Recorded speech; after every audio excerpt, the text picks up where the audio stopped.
Kalau advokat tidak bersatu, ya, dan kejadian-kejadian ini dipakai untuk menghantam advokat, advokat itu akan menjadi ayam sayur. Nggak usah sombong, ini kan yang muda-muda akhirnya kan terperangkap. Kalau udah jadi pengacara, mesti seperti itu, mesti seperti itu. Kalau Anda terus mengenyek kepada masyarakat, kepada sesama rekan sejawat, Gusti Allah pun yang di atas akan marah.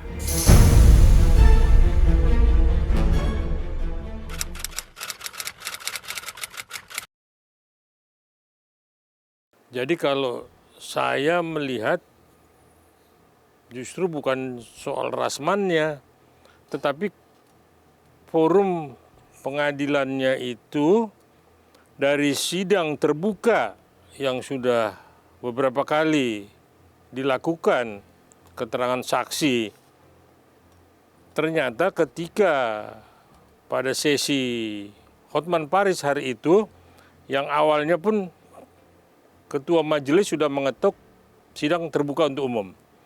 Ternyata sesudah Hotman Paris duduk di kursi untuk saksi pelapor, tahu-tahu entah angin dari mana, entah bisikan apa, tahu-tahu sidang ditutup.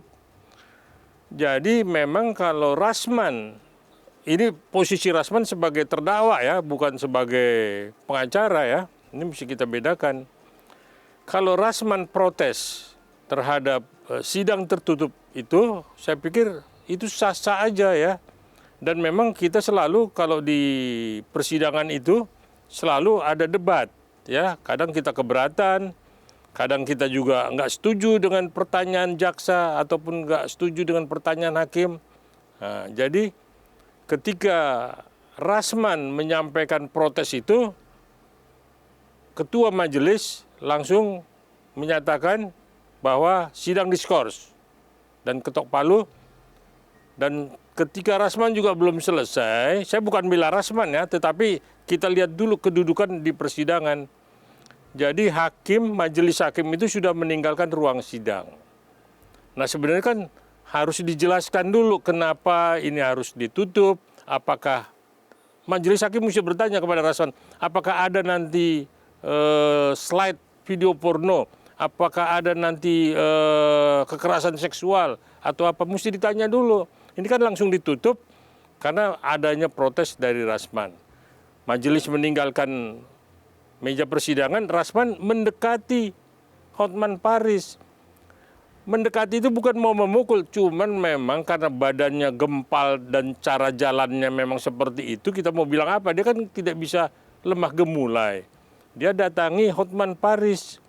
Ternyata massa yang ada di ruang persidangan itu rame semua turun untuk mencegah Rasman mendekat kepada Hotman Paris. Tapi saya lihat ini didramatisir seolah-olah keterangan Hotman Paris di kemudian itu seolah-olah dia menangkis. Tapi kalau saya lihat videonya tidak ada tangkisan karena tidak ada serangan, hanya mau memegang pundaknya. Nah ini rame, heboh. Nah itulah yang membuat akhirnya ricuh, ada yang naik ke atas meja. Itu memang saya juga keberatan karena tidak menghargai lembaga peradilan. Nah tapi kalau Rasman itu protes, saya pikir wajar-wajar saja.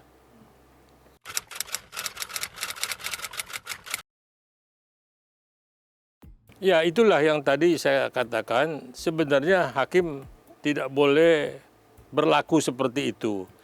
Dia mesti wise, dia mesti menjelaskan kepada Rasman atau kepada publik yang ada di dalam ruang sidang itu, kenapa ditutup. Ya, takutnya apakah, bisa ditanyakan juga kepada Rasman, Rasman kamu mau memberikan kesaksian, mau membuka apa kalau ada nanti Hotman Paris bicara, you mau kasih lihat apa, apakah ada video porno atau ada kekerasan apa, kekerasan seksual. Nah itu harus dipertanyakan gitu, tidak langsung divonis majelis skor sidang terus meninggalkan ruang sidang gitu. Nah itulah yang buat ricuh, heboh gitu.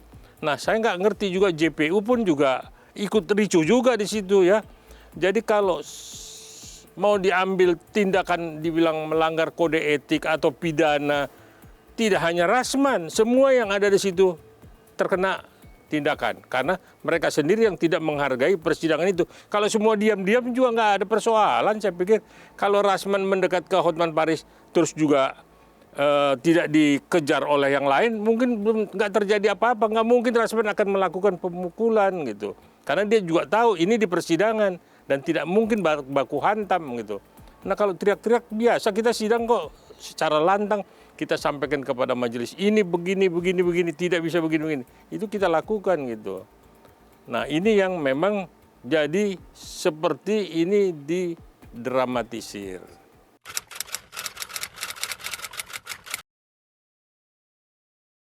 Nah itulah yang memang kayaknya MA terlalu emosional ya, terlalu cepat mengambil keputusan.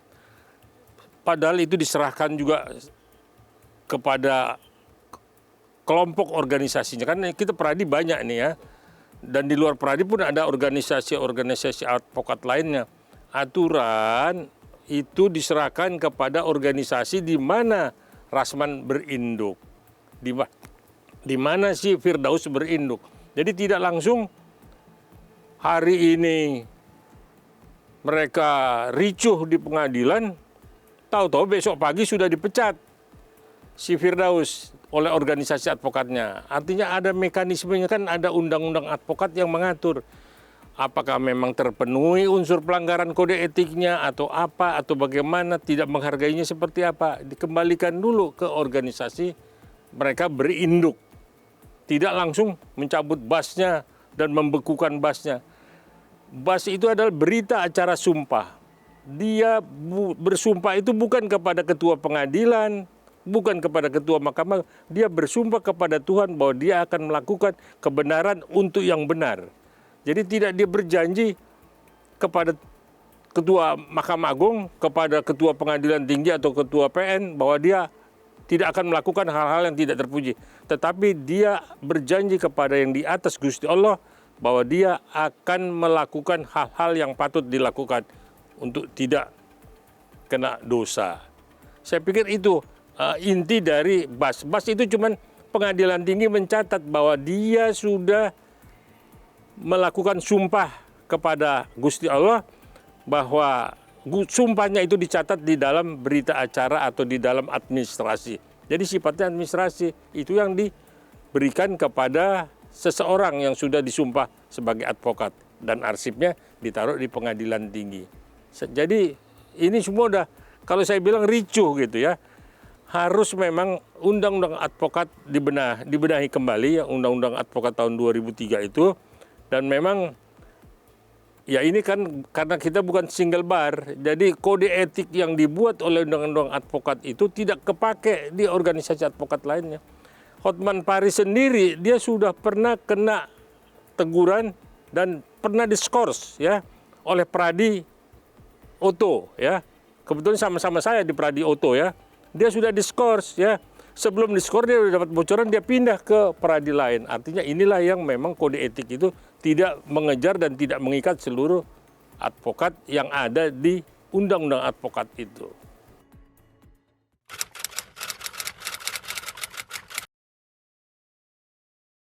Kalau advokat tidak bersatu, ya, dan kejadian-kejadian ini dipakai untuk menghantam advokat, advokat itu akan menjadi ayam sayur di ruang sidang. Dia tidak akan berani lantang.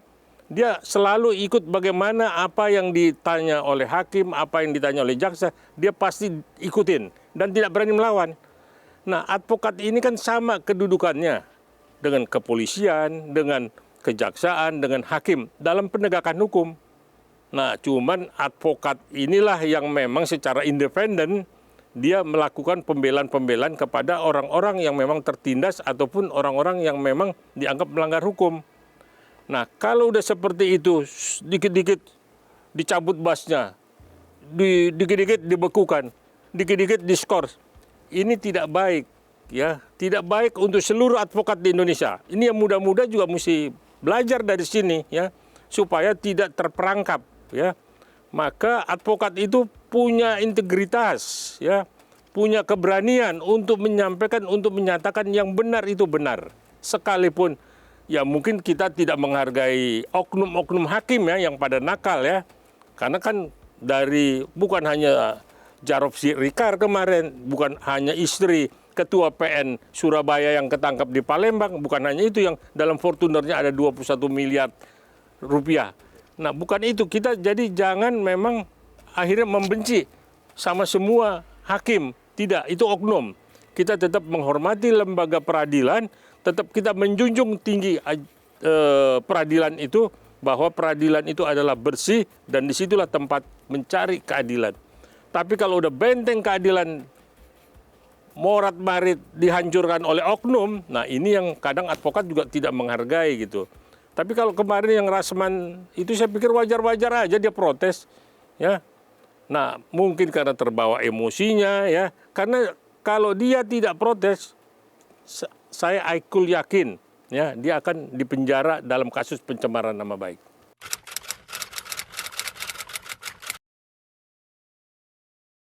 Ya, contempt of court itu adalah kita bagaimana memang merasa ya bahwa ruang pengadilan itu adalah ruang untuk membela, untuk menegakkan keadilan. Tapi kalau sudah ricuh, gebrak meja, maki-maki hakim apa segala macam, itu memang kode etik ya yang memang contempt of court itu diatur ya bahwa kita harus berperilaku seperti apa, menghormati pengadilan.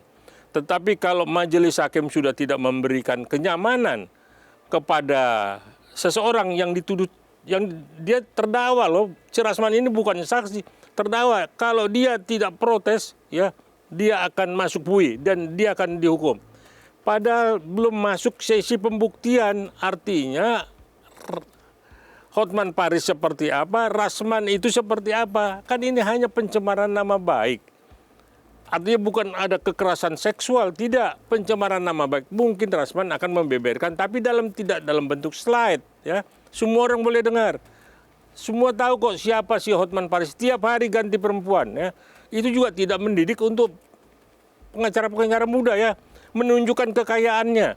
Seolah-olah kalau udah jadi pengacara itu udah hukum nomor 2. Tapi kejar kekayaan. Kejar kliennya untuk membayar mahal-mahal. Bukan itu. Ya. Tadi saya sampaikan, saya tidak membela Rasman, tetapi saya mendudukkan persoalan sebenarnya. Hotman Paris itu tidak mendidik dan bukan panutan. Sekalipun dia kaya, seperti apa dia mencari kekayaannya itu. Katanya kerja keras. Semua kerja keras kok. Tapi yang di atas itu sudah mengatur. Bersyukurlah, Hotman, Tuhan, Gusti Allah itu telah memberikan kenikmatan, kekayaan kepada Anda. Kalau Anda terus mengenyek kepada masyarakat, kepada sesama rekan sejawat, niscaya saya tidak nyumpain. Gusti Allah pun yang di atas akan marah. Ya sebenarnya kita juga nggak iri ya, dia mau gonta-ganti perempuan silakan. Dia mau kaya dengan segala macam harta kekayaan yang katanya di jarinya itu emasnya apa berliannya 600 miliar, silakan, kita enggak ya. Tetapi ya udahlah, nikmatin, syukurilah. Nggak usah sombong. Ini kan yang muda-muda akhirnya kan terperangkap. Kalau udah jadi pengacara, mesti seperti itu. Akhirnya akan melakukan jalan pintas. Makanya itu bukan contoh yang baik yang Hotman Paris pamerkan ya. Ya. Artinya juga ya, ini kan juga melecehkan kaum Hawa ya. Gonta-ganti katanya dibilang ini gajinya 100 juta sebulan. Besok si A, si B, si C segala macam. Semua gonta-ganti. Baru kejadian kemarin di 6 Februari di Pengadilan Negeri Jakarta Utara. Besoknya udah ngegandeng siapapun kita nggak tahu. Dan itu selalu dipiralkan, dipamerkan. Nah ini seperti apa gitu ya. Kita bukan iri, tapi maksud saya ini yang muda-muda harus memang kita berikan seperti apa pengacara itu ya. Berperilaku baik, berperilaku sopan. Kita orang timur kan, kita beretika. Beretikalah yang baik.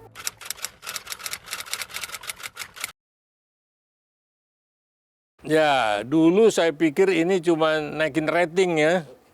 Ya, saya pikir sandiwara ya, ternyata benar gitu. Jadi memang kalau ada, ini kan lalu-lalu tapi saya ambil buntutnya aja Iklima lah.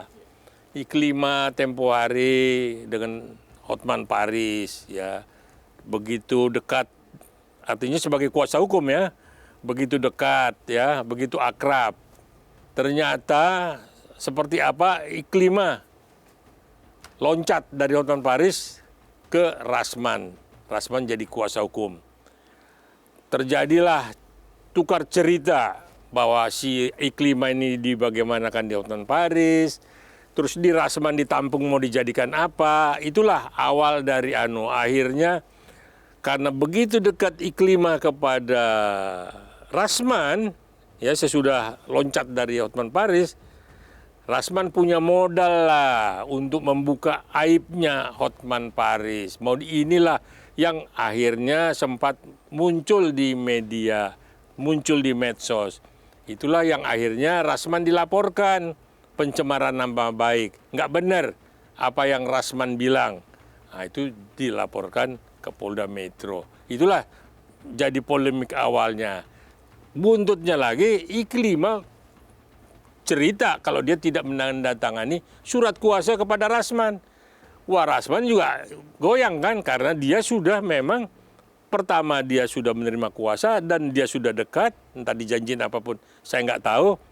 Nah, makanya dia berani nyerang Hotman Paris dengan cerita yang diberikan oleh Iklimah kepada Rasman. Inilah awal kemarin klimaksnya. Kalau kemarin itu udah saling menjelekkan lah. Hotman Paris sedemikian, Rasman sedemikian, segala macam. Muncul lagi Farhad Abbas. Ya udah, ini udah jadi satu ember saling mengaduk lah. Gendang menggendangi lah kalau saya bilang. Nah, itulah kemarin kita lihat apa kata Farhad Abbas. Ya padahal dulu Farhad Abbas ini dimaki-maki habis sama Hotman Paris dan dikecilkan. Lu apartemen sewa, lu sewa Grab apa segala macam. Nah, saya nggak tahu sekarang kok begitu dekat dia dengan Hotman Paris. Ada apa? Kalau saya sih berteman oke-oke aja sama Hotman Paris. Saya berteman baik, sama Rasman berteman baik, apalagi sama si Farhad, saya berteman baik. Nah, tapi kan publik, medsos, terus netizen ini kan melihatnya seperti apa gitu. Nah, itulah yang makanya saya tidak bela Rasman dalam kasus ini, tetapi itulah cerita yang berangkat dari forum pengadilan yang kejadian 6 Februari kemarin.